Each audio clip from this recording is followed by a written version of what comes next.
Everything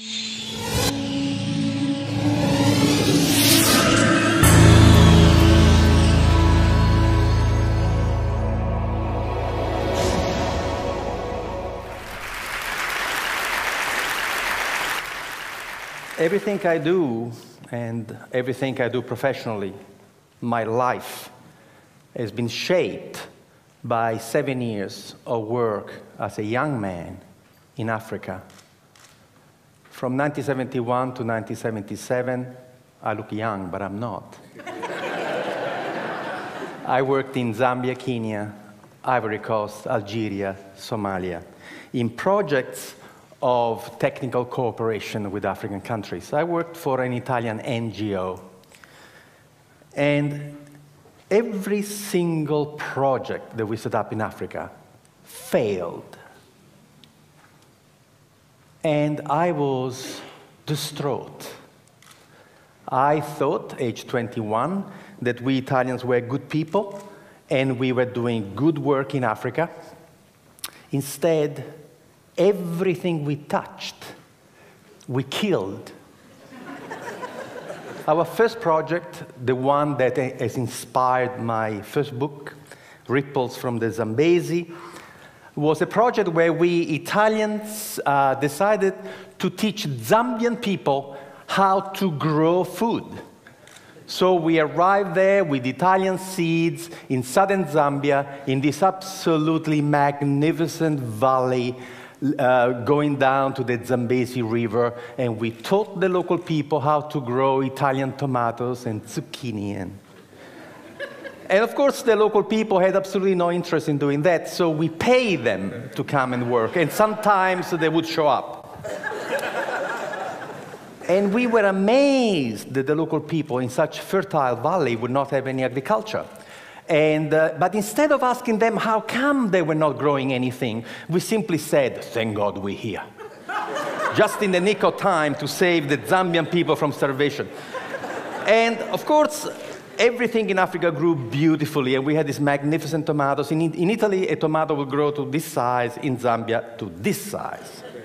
And we could not believe. And we were telling the Zambians, look how easy agriculture is.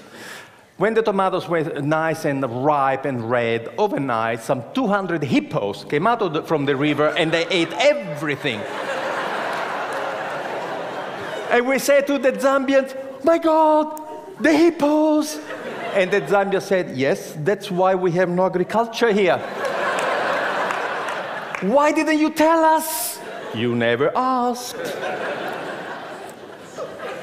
I thought it was only us Italians blundering around Africa, but then I saw what the Americans were doing, what the English were doing, what the French were doing, and after seeing what they were doing, I became quite proud of our project in Zambia, because you see, at least we fed the hippos. You should see the rubbish. You should see the rubbish that we have bestowed on unsuspecting African people. You want to read the book? Read Dead Aid by Dambisa Moyo, Zambian woman economist. The book was published in 2009. We, Western donor country, have given the African continent $2 trillion American in the last 50 years. I'm not going to tell you the damage that the money has done. Just go and read her book. Read it from an African woman, the damage that we have done. We Western people are imperialist, colonialist, and missionaries.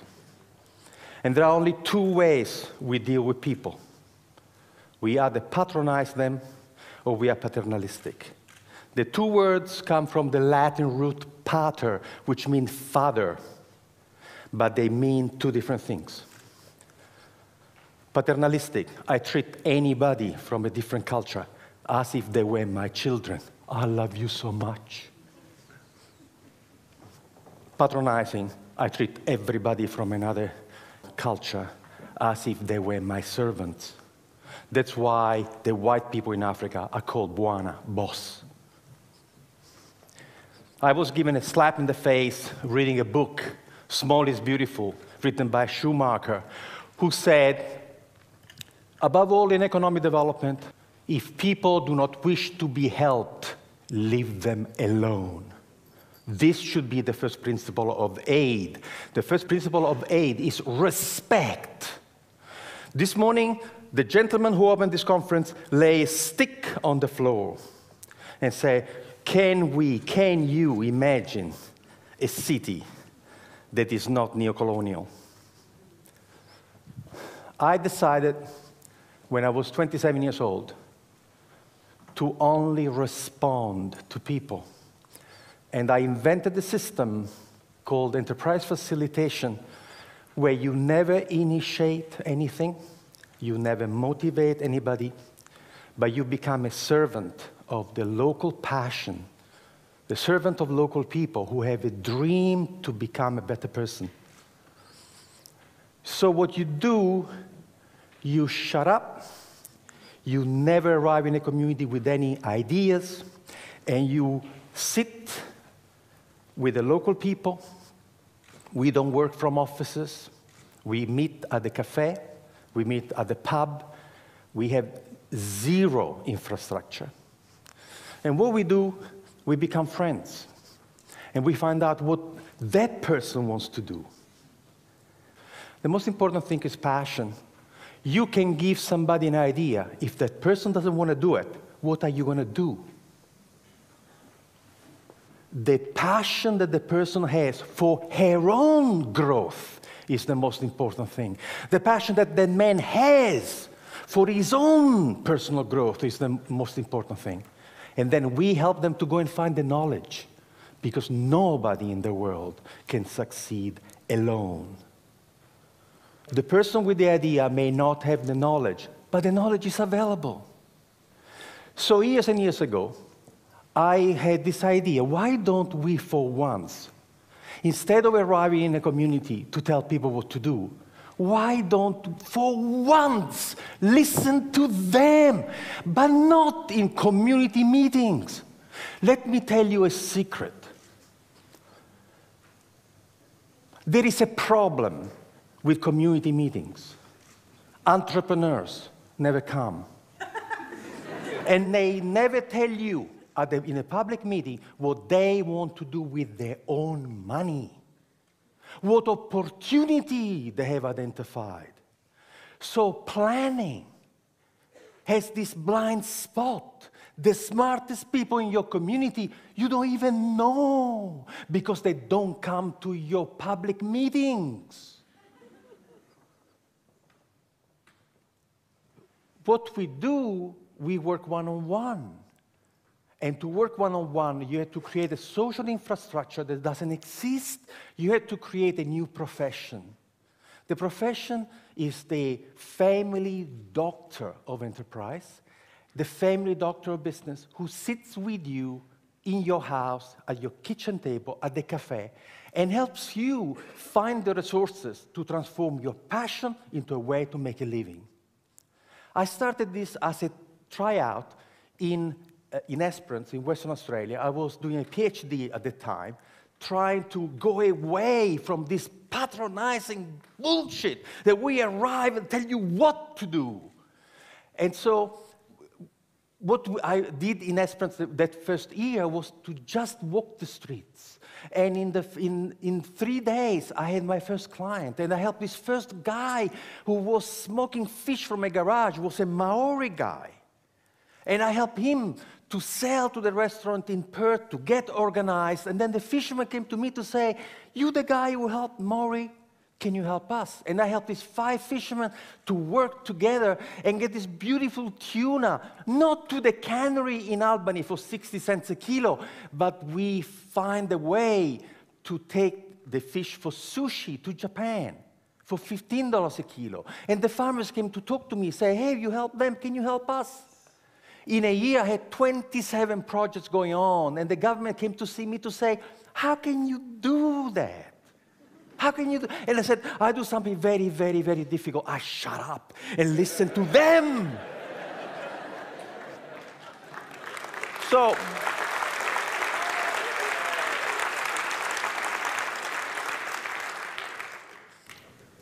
So the government says, do it again. We've done it in 300 communities around the world. We have helped to start 40,000 businesses. There is a new generation of entrepreneurs who are dying of solitude. Peter Drucker, one of the greatest management consultants in history, died aged 96 a few years ago. Peter Drucker was a professor of philosophy before becoming involved in business. And this is what Peter Drucker says. Planning is actually incompatible with an entrepreneurial society and economy. Planning is the kiss of death of entrepreneurship. So now you're rebuilding Christ Church without knowing what the smartest people in Christ Church want to do with their own money and their own energy. You have to learn how to get these people to come and talk to you. You have to offer them confidentiality, privacy. You have to be fantastic at helping them. And then they will come, and they will come in droves. In a community of 10,000 people, we get 200 clients. Can you imagine in a community of 400,000 people, the intelligence and the passion? Which presentation have you applauded the most this morning? Local, passionate people. That's who you have applauded. So what I'm saying is that entrepreneurship is where it's at. We are at the end of the first industrial revolution, non-renewable fossil fuels, manufacturing, and all of a sudden, we have systems which are not sustainable. The internal combustion engine is not sustainable. Freon way of maintaining things is not sustainable. What we have to look at is at how we feed, cure, educate, transport, communicate for 7 billion people in a sustainable way. The technologies do not exist to do that. Who is going to invent the technology for the green revolution? Universities, forget about it. Government, forget about it. Would be entrepreneurs, and they're doing it now. There's a lovely story that I read in a futurist magazine many, many years ago. There was a group of experts who were invited to discuss the future of the city of New York in 1860. And in 1860, this group of people came together, and they all speculated about what would happen to the city of New York in 100 years. And the conclusion was unanimous. The city of New York would not exist in 100 years. Why?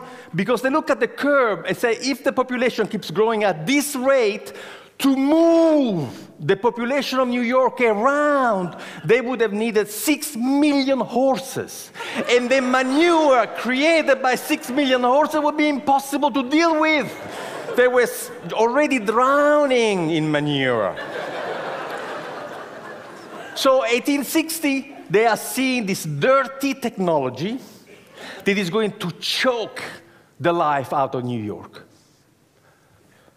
So what happens in 40 years' time, in year 1900, in the United States of America, there were 1,001 car manufacturing companies.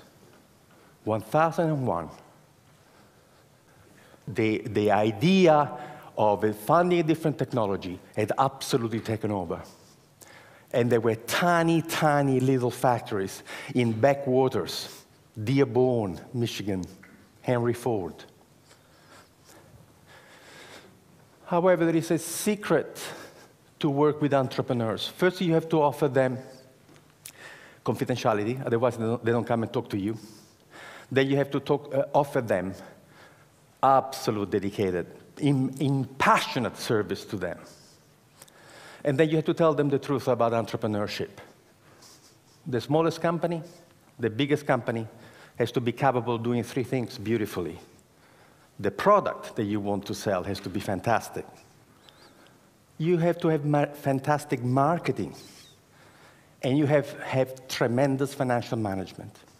Guess what? We have never met a single human being in the world who can make it, sell it, and look after the money. Doesn't exist. This person has never been born. We've done the research.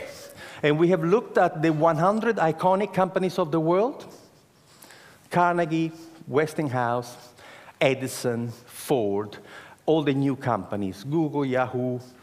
There's only one thing that all the successful companies in the world have in common. Only one. None was started by one person. Now we teach entrepreneurship to 16 years old in Northumberland, and we start the class by giving them the first 2 pages of Richard Branson's autobiography, and the task of the 16 years old is to underline in the first 2 pages of Richard Branson's autobiography how many times Richard uses the word I, and how many times he uses the word we. Never the word I and the word we, 32 times. He wasn't alone when he started. Nobody started a company alone. No one.